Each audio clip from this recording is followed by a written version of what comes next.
안녕하세요. 오늘은 민수기 9장에 대해서 나눠보도록 하겠습니다.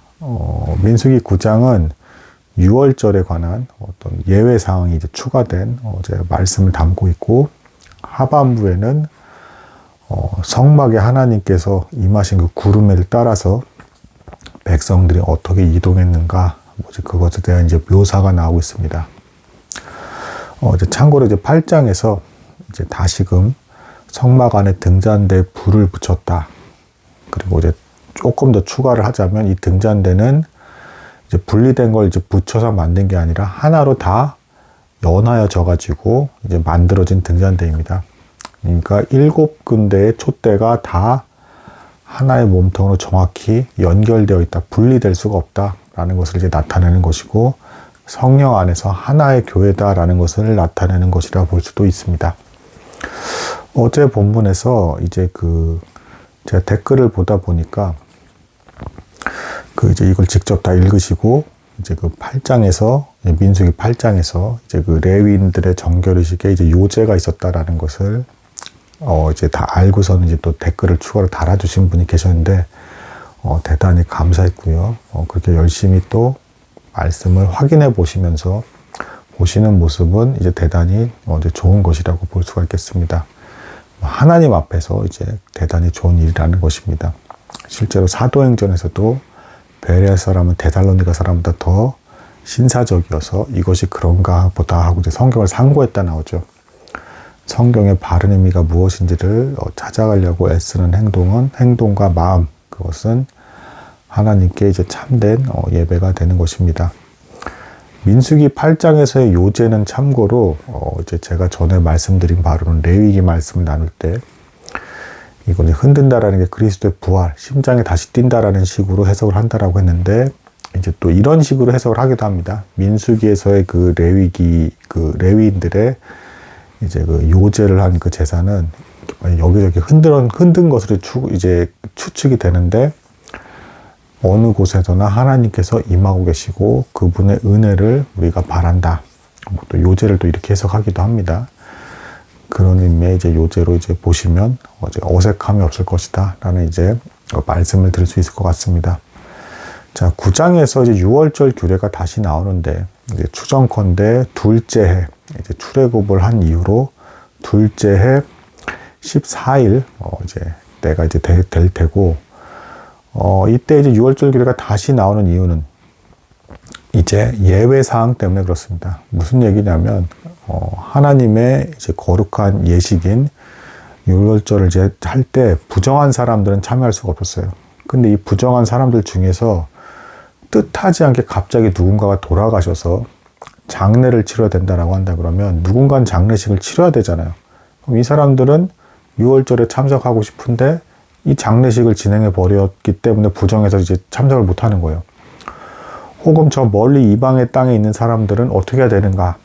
이것에 대한 이제 그것을 이제 모세에게 찾아가서 먼저 물었습니다. 이제 이 내용이 근데 대단히 좋은 방향의 어떤 내용입니다. 왜냐하면 비록 어떤 형태로든 더럽혀진 것에 대해서는 하나님 앞에 거룩한 것이 아닙니다. 어떤 이유에서건. 하지만 부지불식간에 어쩔 수 없이 불가항력으로 벌어진 일에 대해서 저는 이제 하나님의 은혜의 예식인 6월절에 참석하고 싶습니다라는 그런 마음가짐을 가지고 모세에게 물은 거예요.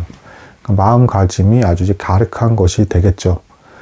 그리고 여기서 이 모세는 그래서 자기가 즉석즉답을 하는 게 아니라 하나님께 물어보겠다라는 아주 이제 또 좋은 자세가 역시 나옵니다.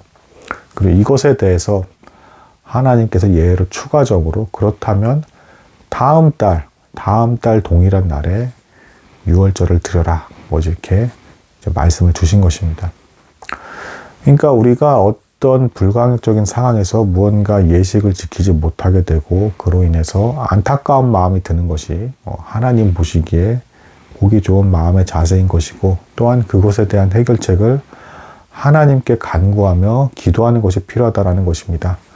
오늘날에는 요 민수기의 말씀 이 상황처럼 하나님께서 직접적으로 임해서 말씀을 정확히 주시지는 않지만, 대신 우리가 기도했을 때 하나님의 섭리하에서 반드시 가장 선한 형태로 응답을 해주시기 때문에 우리가 최대한 하나님의 은혜를 사모하면서 무언가를 진행을 할 때, 그리고 거기에 돌발 변수가 발생해서 문제가 생겼을 때 기도해야 된다라는 이제 가르침으로 받아들일 수가 있겠습니다. 이제 하반절 본문은 뭐 이제 비교적 이제 뜻을 헤아리기에는 어려움이 없는 그런 본문이 되겠습니다. 그러니까 이스라엘의 그 성막에 이제 구름이 거기에 머물고 있으면 이스라엘 백성도 가만히 있었고, 또는 그 구름이 올라가서 다른 곳으로 이동을 하게 되면 그대로 이 백성들이 따라갔다라는 것이에요. 사실은 출애굽을 한 그 시점에서부터 약속의 땅 가나안 땅까지는 굉장히 가까운 거리입니다. 근데 하나님께서 어디론가 이동을 하고 계시는 것이고, 이스라엘 백성들은 거기를 계속 이유는 모른 채 따라가야 했어요. 자, 신앙생활이라는 것이 이제 하나님의 말씀을 볼 때도 최대한 왜 이런 말씀을 하셨는가에 대해서 이해를 가져가야 되는 것이 필요한 것은 사실이지만, 모든 것을 다 이해할 수 없을 것이라는 것도 전제로 이제 깔아두고, 이해할 수 없는 것에 대해서 받아들일 자세도 이제 가져야 됩니다. 뭐 이것이 어떤 의미에서는 오늘날의 사회 분위기에선 과학적이고 논리적인 걸 따지는 분위기에서는 그래서 신앙생활하면 문제가 생기는 게 아니냐라는 반론을 제기할 수 있을지 모르겠지만, 사실은 과학적인 것과 논리적인 것을 따지는 가운데서도 정작 우리는 우리 인생의 앞날이 어떻게 진행이 될지 동일하게 알 수 없습니다. 그렇기 때문에 신앙생활을 하면서 하나님의 뜻을 잘 살피되 모를 수밖에 없는 부분에 대해서는 겸손한 마음으로 받아들이면서 그대로 따라가야겠다. 그래서 지금 이 민수기 9장에서 이 상황에서도 이스라엘 백성 입장에서는 자꾸 그런 생각이 들었을 거예요. 가까운 거리에 금방 약속의 땅을 들어가면 되는데 왜 이렇게 여기 저렇게 이렇게 쭉 돌아가신 듯한 어떤 그런 모습을 보여주실까?